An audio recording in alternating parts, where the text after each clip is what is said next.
I'm Alex Mozet, and welcome to Winner Take All, where we talk about the constant battle to fight back and win against big tech monopolies. First topic, and we're not starting off with a monopoly. We're going to get to that. But we are starting off with a very dominant platform company, could have been on its way to monopoly status in the, world of risque content, let's say. They've just been a rocket ship. And that company is called OnlyFans. OnlyFans, had become or has become a platform connecting, people that want to put on interesting, less than fully clothed shows and get paid for it. And so, kind of curious then that you see this news, which is that OnlyFans is ready to bar, that means ban, sexually explicit videos starting in October. That's kind of like their whole business. They'll still be allowed to put up nude photos and videos, but they're going to prohibit creators from posting material with sexually explicit conduct on its site. Not really sure what the difference is. I haven't been a user to be able to give you some first-party knowledge. OnlyFans is positioning itself more as a forum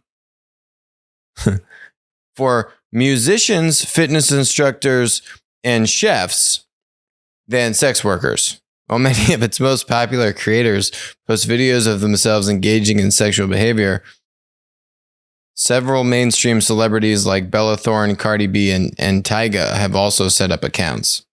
So they're trying to become more mainstream. What the rumor is, right, is that OnlyFans is looking at going public. And if they want to be a publicly traded company, then, they can't have sexually explicit content on the site. What this reminds me of is, two things. You remember the football player, Plaxico Burress, who shot himself in the thigh with a handgun while he was playing football? Seems a lot like what OnlyFans is doing. That's one analogy. The other one is actually more platform specific, and that would be Tumblr. So, but Tumblr did this move after they were acquired by Yahoo, not before the exit event. Tumblr will ban all adult content on December 17th. This is after Yahoo bought them. And what was some of the legal concern about why Tumblr did that move? There's this law called SESTA and FOSTA, a bill which makes platforms liable for what is said and done by their users if those things are tied to prostitution. So interesting, right? We've talked a lot about Section 230. We had the UCLA First Amendment law professor on the show just recently talking about Section 230 and the protections it gives you. He had a very interesting nuance in terms of the two different parts of Section 230. One of the reasons that we think Tumblr did this was because now they were owned by Yahoo, and Yahoo's legal and lawyers were concerned about violating, a bill like this, and then, having a lot more liability. And then as a result, Tumblr traffic plummets from 520 million visits in that December to 436 million in January to 369 million in February. Yikes. In just 2 months, they're losing about 40% of their traffic. Wow. Very difficult move to make. Very curious why OnlyFans is doing this before the exit event. Even if they want to go IPO, is it really worth it to go IPO if that's what it's going to take? So again, a lot of gray area, what is considered sexually explicit versus like nude. I don't know. But they're clearly trying to protect themselves against something here for probably some reason like going public, but we'll see. Kind of the struggle of being successful with a business where you're just, you're connecting people to give you like nude live shows. So,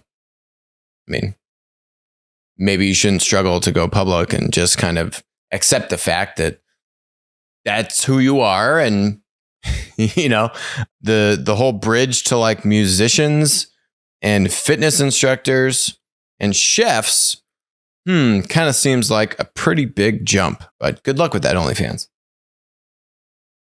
Okay. A little bit different of a topic would be the fact that, well, what we talk a lot about on the show is that we are already in a war. That is an information war, whether amongst ourselves in the United States or with other countries like China. We've talked about, the 50 Cent Army perception and information war that China is waging on us and, basically the world, particularly around COVID, but it was happening long before COVID, just about how people perceive China. Recent news was that a Chinese paper quoted a Swiss biologist to support the COVID origin study. I think the Chinese COVID origin study was that it didn't come from China, or it certainly didn't come from a Chinese lab. Whatever China is trying to pump out these days. Now you have the Swiss embassy in China saying, looking for Wilson Edwards, alleged Swiss biologist cited in press and social media in China over the last several days. If you exist, we would really like to meet you, but it is more likely that this is fake news, and we call on the Chinese press to take down the posts. So basically, they just made this guy up. They pumped it. Now you've gotten the message out, right? It's much more difficult to kind of correct the information than, to kind of spread that salacious story and that misinformation and that fake news. So good on the Swiss to call out China for this and kind of run this fake biologist down. But this kind of stuff is happening all the time. And the Chinese are experts at this. They have mobilized millions of people. They have mobilized their investments around this. They have, over the past number of months now, really clamped down on their Chinese tech monopolies. There's a story recently that, China, or one of the Chinese agencies, effectively has a 1% ownership in ByteDance and has a board seat, right? And got a very favorable valuation on the ByteDance valuation, which owns TikTok, by the way. ByteDance has been saying for years that the Chinese government doesn't have influence. We've quoted the former TikTok CEO, the Chinese CEO before the Disney guy, long ago, saying that if the Chinese government asked him for information about their users, he would tell President Xi no, which is laughable. But we've had, a myriad of reports out of ByteDance and TikTok that they, put user information first and all this stuff. And now it's come out that China got a very favorable price to buy 1% of ByteDance, private company still, and now has governance rights and is on the board, right? So China, the CCP, a communist dictatorship, totalitarian, authoritarian government, bad news bears, has absolutely tightened its grip on its Chinese tech monopolies to exert control over their people and China's image and influence abroad. And they've also done this with US-based tech companies like Reddit, where Reddit has received money from Chinese tech companies and Chinese investors. And what we suspect is that when you're taking this Chinese money, what you're doing is you're giving special information rights to China, whether that's through the China tech monopoly, which then funnels back to the CCP, or whether it's to, for example, the 50 Cent Party directly, right? You got millions of people in China that are monitoring all these posts on social media. So very hard to manage that unless you can get better information analytics dashboards, right? How could you kind of get special API integration to tap into all the posts, right, that are coming in through Reddit, for example, mining of the information in those posts to flag them and say, hey, 50 Cent Army, go comment on this post, right? Very hard to do that at scale. When you make these investments, I guarantee you they're coming with extra hooks, extra visibility, extra data rights, data privileges. Doesn't necessarily mean that Reddit is saying we, Reddit, are going to monitor and take down posts on behalf of China. Maybe that's happening also, but that would be an even further step. But at the very least, if I'm going to write you a check for a few $100 million, I want an API to get access to your data so I can have my army really well plugged into all the posts on your platform. So then they can go do their commenting and downvoting and all the stuff that they do. This is a great example. Hat off to Switzerland to, just another example of how aggressive and the ingenuity that the Chinese are employing and deploying in this information war that we can all see. Not even talking about the hacking and all the kind of black hat stuff that they're doing. This is just in everyone's face. And you can openly know about it and talk about it. The whole underbelly to this beast, which I'm not even touching on. So good on Switzerland. And that was the Swiss embassy in Beijing, which is even better. So this one's a little weird. Amazon's opening retail stores, not just like retail stores, but more like department stores, says the Wall Street Journal. They want a larger retail presence to sell clothing and household items and facilitate exchanges. So that's a code word for what we call reverse logistics, right? So there's some crazy stat. It's like a third or a fourth of all the stuff that people buy online, which is a lot of stuff, gets returned. That's what we call reverse logistics. I bought something, now I got to send it back. And you're already seeing Amazon do this very strategically where, they can effectively drive traffic. When you want to return your package, they'll say, hey, well, it's free to go drop off the package at an Amazon store, or at this UPS location or at Kohl's. They're doing this, right? So they can drive traffic to retail stores, or they can say, well, if you want to go to this place, well, you're going to have to pay us like $3, right? Walmart's doing this also. Hey, you want to return something from Walmart? Just drop it off in the store. It's free. Don't worry about it. But now what have you done? You've driven foot traffic to your store. So that's a huge foot traffic demand channel.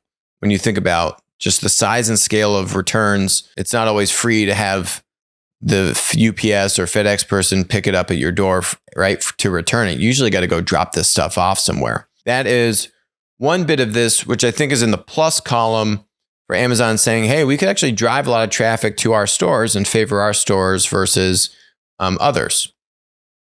So that's one, I think, positive for Amazon to do this. The negatives are that now they're going to run into what this article doesn't speak to is, and this is very early, I think this is still very early in the planning stages for Amazon, but, Amazon, what I've really loved about Amazon when it comes to retail is Amazon Go. I really like the Amazon Go model, which is the checkout list, right? Where you're changing the business model of retail because now you've got all the cameras. They're just watching you take whatever you want off the shelf. You don't need to check out. There's no cashier. Just the cameras. They know who you are because you scan your app when you go into the store. The cameras track what you pick up. And so when it comes to grocery, for example, grocery has like 3% lossage. So when you're buying stuff in the grocery store, you take some milk off the shelf, you take a yogurt off the shelf, you take right, something off the shelf, you don't put it back. You didn't end up buying it. You don't put it back where you found it. Now someone needs to go take that thing and put it back to where you got it. That's a cost.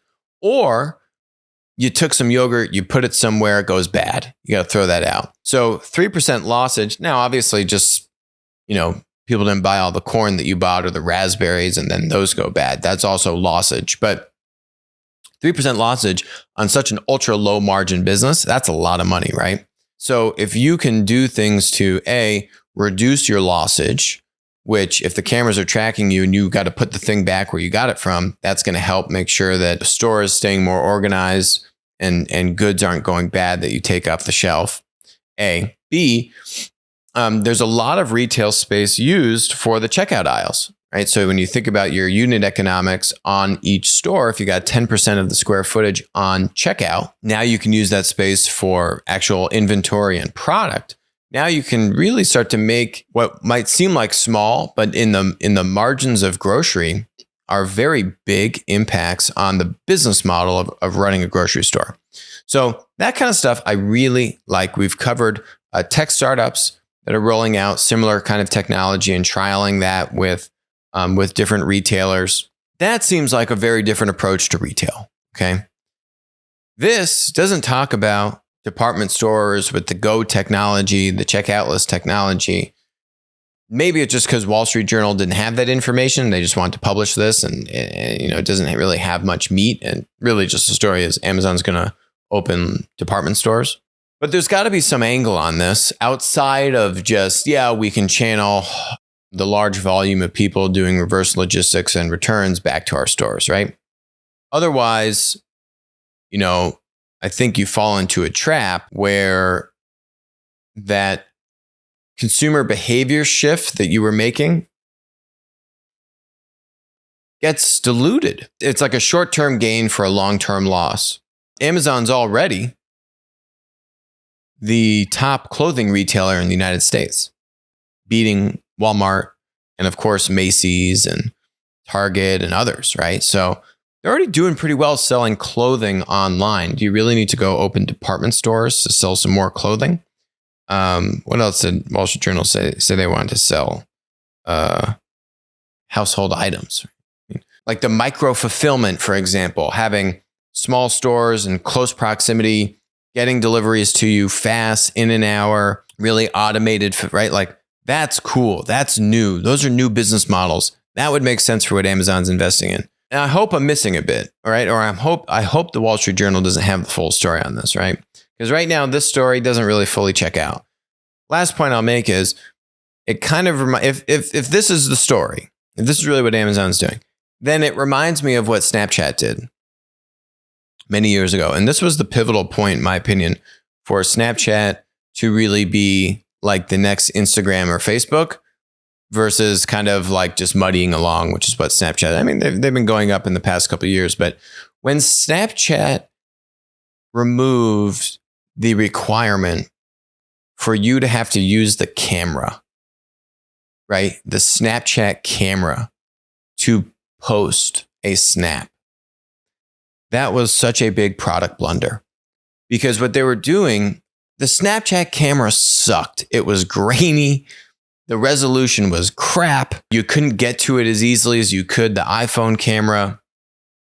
But I was doing it. People were doing it. People were changing their user behavior to say, I would rather have a worse quality photo, a more arduous experience, a longer time to get into the Snapchat camera, solely because I know that if I take it in the Snapchat camera, I can now send that image or video within Snapchat. But if I don't do that, then I can't get access to the network, right?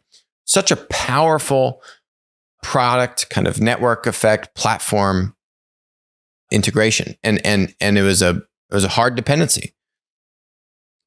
And so when they got rid of that, because they were struggling in the short term, and they said, oh, well, now you can upload photos from your camera roll. Oof, blunder. I called it years ago when it first came out. And it's still, to this day, if you actually got Evan up here, I guarantee you he would agree it was a blunder also. That decision diluted the behavior change to make Snapchat the default camera app. And now just made it just another social network. Because now you could take a photo anywhere. You could take a photo from Instagram and just share it on Snapchat. Maybe not on the same level because Amazon's already a massive tech monopoly. But this seems like a very short-sighted product decision if the Wall Street Journal actually has, the full story here. If not, then I take that back. Okay. Last topic. We covered how the FTC correctly has attributed Facebook to be a monopoly on that note. And we covered how in one of the FTC's recent lawsuits, the federal judge dismissed that lawsuit saying that Facebook was not a monopoly. Now, what I didn't like about the FTC lawsuit was that, they're going after this whole thing to try and get Facebook to spin off Instagram and WhatsApp. It's just not realistic. But hey, throw that Hail Mary. 99.9% chance you're not catching it, because when they bought Instagram, they really did not have the monopoly status that they have today. But anyway. Now, here is where an example, again, where the media just gets it wrong on understanding the nuance of platform businesses. I like the FTC's response. So let's look at this. On Thursday, the agency filed a revised lawsuit against Facebook that aimed to overcome the chief concern the U.S. district judge had with the first one, that it didn't provide enough evidence that Facebook held a monopoly over social media. This time, the FTC lawyers used data from Comscore to argue that since 2012, Facebook has controlled about 80% of the social market based on the time people spent on its apps, and that it controlled 65% of that market in terms of monthly active users, right? So tracking time in the app as well as active users, 80% versus 65%. In doing so, the FTC said Facebook didn't compete with viral video app TikTok, which Facebook and everyone else says a key competitor to Facebook. Of course, Facebook is going to say TikTok is a competitor. How did the FTC justify its minority view? It's not a minority view. TikTok, which has more than 100 million monthly active users in the US, doesn't let people connect and personally engage with friends and family, says the FTC, the way Facebook does. The FTC made the same argument why it excluded Twitter from the list of Facebook competitors. The interesting thing is, I actually agree with the FTC, and here's why. In the book, we define 8 different types of platform businesses. We actually clearly delineate between communication platforms, like a WhatsApp, and content platforms, which we have Twitter in. And we would also have TikTok in, actually, and versus social networks, which is where a LinkedIn would be. That's where, a MySpace would have been.